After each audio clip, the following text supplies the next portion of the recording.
जय Hind to all. Holi की बहुत बहुत शुभकामनाएं।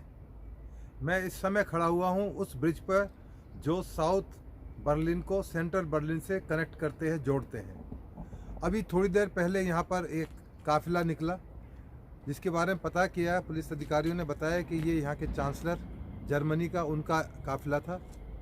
वो पार्लियामेंट के लिए जा रहे हैं। बिल्कुल एक क्लियर पास दिया गया। कोई रूट जिस तरह से हमारे हिंदुस्तान के अंदर लगता है वीवीआईपी रूट, वीआईपी रूट, कुछ नहीं। एक सामान्य प्रक्रिया के तहत सिक्योरिटी कवर करते हुए पायलट एस्कॉर्ट के साथ में उनको वहाँ पर ले जाया गया। दूसरी तरफ हमारे यहाँ देखिए, एक जो एमएलए भी नहीं है, चीफ मिनिस्टर तो छोड़ी, जिनको जेड कैटेगरी की सुविधा दी गई है, वो किस तरह से सिस्टम का दोहन करते हैं, किस तरह से मिसयूज ऑफ पावर है। 27 गाड़ियों का एक काफिला जो कहा जाता है विपश्यना के लिए लेकर उनको गया था। क्या उनको इतना थ्रेट था कि 27 गाड़ियाँ, यदि एक एवरेज माना जाए तो एक गाड़ी के अंदर 4 पुलिस के जवान और तमाम स्टाफ और तमाम गन्स और इक्विपमेंट होते हैं, तो उसका खर्चा यदि आप कैलकुलेट करेंगे तो पता लगेगा कि वो करोड़ों के अंदर जो है इस तरह की मिसयूज़ पैसे का किया जा रहा है। पंजाब के अंदर जो विपश्यना, पता नहीं किस तरह की विपश्यना की जा रही है और क्या क्यों मौन व्रत रखा गया है, ये बहुत संजीदा मामला है। अभी मैं जहाँ खड़ा हुआ हूँ, पुल का ये जो रिवर है, जिस तरह से लंदन के अंदर टेम्स है, हमारे यहाँ यमुना माता है। ये जो रिवर है अपने आप में स्पीकिंग है। इसके दोनों किनारे आप देखिए किस तरह से पानी, साफ स्वच्छ पानी बह रहा है। कोई बबल नहीं, कोई गंदगी नहीं, कोई पॉल्यूशन नहीं। ऐसे हालात के अंदर जब भ्रष्टाचार बिल्कुल परम सीमा पर रहा केजरीवाल एंड कंपनी के समय में, अब मनीष सिसोदिया और सत्येंद्र जैन का जाना जेल में लगभग तय है। परंतु ये अली बाबा 40 चोर की कहानी है।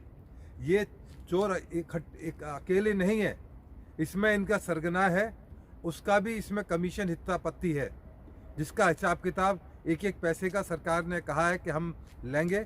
और इस बारे में तमाम विजिलेंस और एंटी करप्शन की जांच हो रही है। तमाम अकाट्य सबूत इकट्ठे किए जा रहे हैं। जल्दी एफआईआर भी होंगी और अरेस्ट भी होंगे। ये तो अभी एक शुरुआत है। अभी बहुत सारी ऐसी जांच है, पेंडिंग है, जो विजिलेंस डिपार्टमेंट दिल्ली सरकार का कर रहा है। इनकी जो फाइल्स हैं उनको खंगाला जा रहा है। शिक्षा के नाम पर जिस तरह से हंगामा किया गया कि शिक्षा को इतना इंटरनेशनल लेवल पर ले आया गया, ये लोग तमाम जर्मनी, जापान, तमाम जगह ये लोग सैर सपाटा करने गए कि हम वहाँ पर एक मॉडल की जांच करने जा रहे हैं, तैयारी करने जा रहे हैं, पर टाई फिश निकला। मैं दिल्ली के अंदर जो नए कानून भारत सरकार ने लागू किए हैं उनको बेसिक जानकारी देने के लिए एमसीडी के टीचर्स को और दिल्ली प्रशासन के टीचर को मैं अक्सर लेक्चर देने के लिए जाता हूं। एमसीडी के जो आरके पुरम के अंदर ट्रेनिंग सेंटर है, यदि आप देखें तो इतना खूबसूरत, और जितने भी गैजेट्स थे बहुत हाई लेवल के हैं। तमाम माइक, तमाम ऑडिटोरियम, तमाम जो क्लासरूम्स हैं और जो फूड लंच में दिया जाता बहुत ही बेहतरीन है। जबकि आप दूसरी तरफ यदि आप डिफेंस कॉलोनी में दिल्ली सरकार का जो इंस्टीट्यूट बना हुआ है, जहां पर दिल्ली सरकार के टीचर्स को ट्रेनिंग दी जाती है, पूरी दिल्ली के टीचर्स को कोर्सेज कराए जाते हैं, वहां पर इतनी दुर्दशा देखने को मिली कि ना तो खाना अच्छी क्वालिटी का, और जितने भी ब्लैक बोर्ड्स थे उनका सबका बुरादा निकल रहा था। इवन मैंने कोशिश की कि उस पर कुछ लिख के बताऊं, पढ़ाऊं, परंतु कामयाब नहीं हो पाया। इसी तरह जब माइक के बारे में पूछा गया तो बताया गया कि माइक तो ख़राब पड़ा हुआ है बहुत लंबे समय से। उसके अलावा जितने इलेक्ट्रॉनिक गैजेट्स थे, सीट, कुर्सियां जो बहुत महंगी लग रही थी, परंतु जिस तरह से उनकी जो क्वालिटी थी इतनी घटिया थी कि वो लग रहा था कि वो शायद बहुत भारी एक करप्शन का अड्डा है।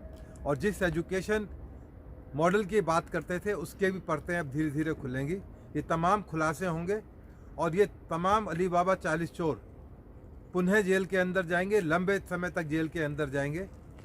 जो इनकी एक्स सीएम रोती रहती हैं कि हमारा मॉडल, हमारा मॉडल, अब उस मॉडल की तमाम परतें खोली जा रही हैं। डीटीसी के अंदर टायर रिट्रीट के नाम पर पुराने टायरों को रिट्रीट कराकर नया कर लगा दिया गया। ये एक बहुत बड़ा घोटाला है जिसका भी जल्दी खुलासा होगा। उसके अलावा जल निगम के अंदर जिस तरह वाटर टैंकर्स को खरीदा गया या रेंट पर लिया गया, अपने लोगों को किस तरह से फ़ायदा पहुंचाया गया, ये एक बहुत खुलासा जल्दी इसका करने की ज़रूरत है।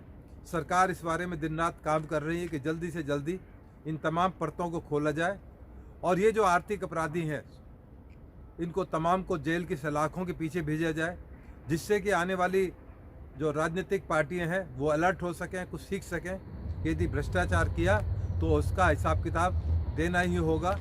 और यदि हम परिकल्पना करते हैं कि जिस तरह से जर्मनी में जहाँ पर खड़ा हुआ हूँ, क्या इस तरह की हम चीज़ें दे पाएंगे अपनी सरकार के अंदर, क्योंकि हम लोग भी चाहते हैं कि हमारा देश भी इसी तरह से आगे बढ़े, तरक्की करे, हमारे लोग को देखें, सब कुछ सुविधाएं हैं।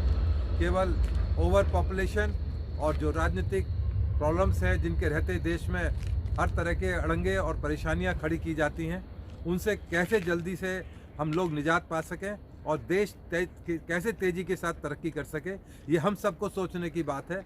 मैं उम्मीद करता हूं कि नई सरकार जो दिल्ली के अंदर आई है रेखा गुप्ता की लीडरशिप के अंदर, वो ज़रूर इस बारे में तमाम कदम उठाएगी और जितने भी भ्रष्टाचार जहाँ जहाँ भी हुए हैं, ये तो एक बहुत छोटी सी बानगी जिसका मैं जिक्र कर रहा हूँ, बहुत सी ऐसी चीज़ें हैं जो डिस्कवर की जाएंगी, खोजी जाएंगी और उनका हिसाब किताब आज नहीं तो कल देना ही होगा। जय हिंद साथियों, हैप्पी होली अगेन।